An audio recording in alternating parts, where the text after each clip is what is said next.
हरियाणा से पकड़े गए जासूसों पर कैबिनेट मंत्री अनिल विज ने तीखा हमला किया। कहा पाकिस्तान की मदद करने वाले बेहद घातक हैं, गद्दारों को बख्शा नहीं जाएगा। तो पाकिस्तानी जासूसों पर कैबिनेट मंत्री का भी यह बयान सामने आया है। हरियाणा सरकार में गब्बर कहलाए जाने वाले अनिल विज ने बयान दिया है कि पाकिस्तान की मदद करने वाले और देश के गद्दारों को बख्शा नहीं जाएगा। पाकिस्तान की मदद करने वाले बेहद घातक हैं, इन गद्दारों को बख्शा नहीं जाएगा। तो अनिल विज का यह बयान सामने आया है।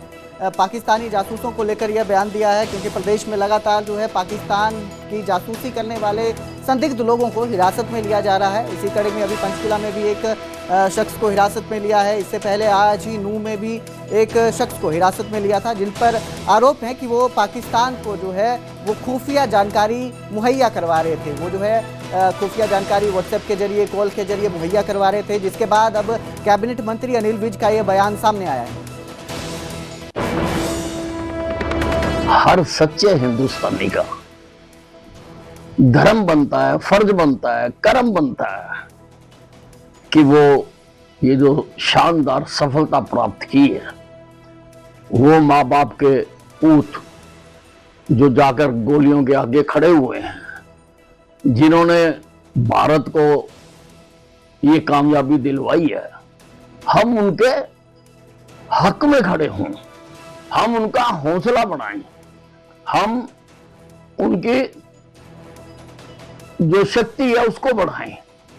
और अगर कोई उसके विरुद्ध काम करता है तो वो देश का गद्दार है।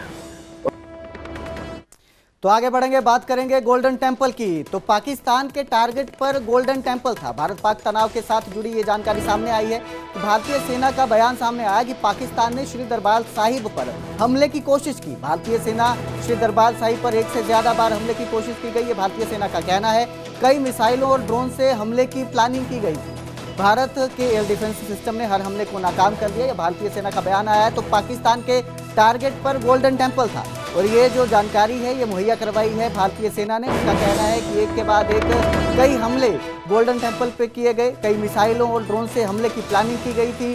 भारत के एयर डिफेंस सिस्टम ने हर हमले को नाकाम कर दिया।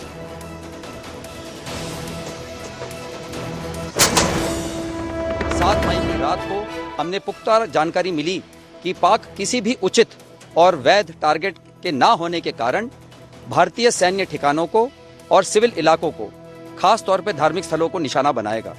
इसमें अमृतसर में स्थित गोल्डन टेंपल सबसे अहम था। हमें अतिरिक्त जानकारी ये भी मिली कि गोल्डन टेंपल के ऊपर वो भारी तादाद में ड्रोन और मिसाइल से हमला करेगा।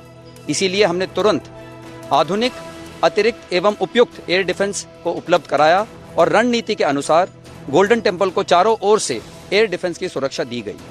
8 मई की सुबह को अंधेरे में पाक ने अनुमान अनुसार ड्रोन और मिसाइल के जरिए से सभी सैन्य एवं सिविल ठिकानों पे और खास तौर पे गोल्डन टेंपल पे भारी तादाद से ड्रोन का हमला किया। क्योंकि हम इसके लिए तैयार थे, तो भारतीय सेना के आर्मी एयर डिफेंस के सतर्क और सशक्त योद्धाओं ने पाकिस्तान के नापाक इरादों को पूरी तरीके से ध्वस्त करते हुए ड्रोन और मिसाइल हमले को पूरी तरह से विफल कर दिया और हमने गोल्डन टेंपल पे एक आंच भी नहीं आने दी।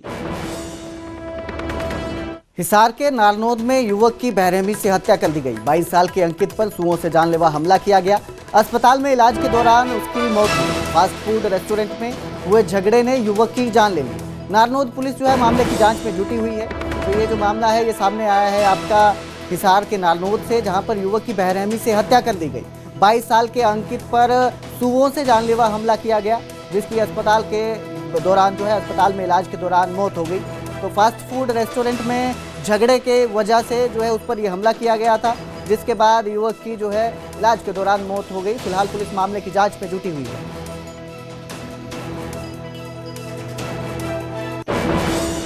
भाई कोई यहाँ लड़ाई झगड़ा हुआ है आपस में लड़कों का, और सुबह पता चला है भाई एक लड़का ज्यादा चोटें थी। अभी झगड़ा किस कारण को लेके, कोई ऐसी कोई बात कोई किसी पहला अभी तक कोई वो नहीं है, कोई मामला का पता नहीं चलेगा भाई झगड़ा किस बात को लेकर हुआ इनका। तो सीसीटीवी फुटेज वगैरह हाँ के आसपास की दुकानों से चेक करके करेंगे। किसी आरोपी वगैरह की पहचान ना नहीं अभी कोई, अभी तो फुटेज देखेंगे, चेक करने लग रहे हैं, तो फुटेज आने के बाद ही पता चलेगा पहचान उसकी।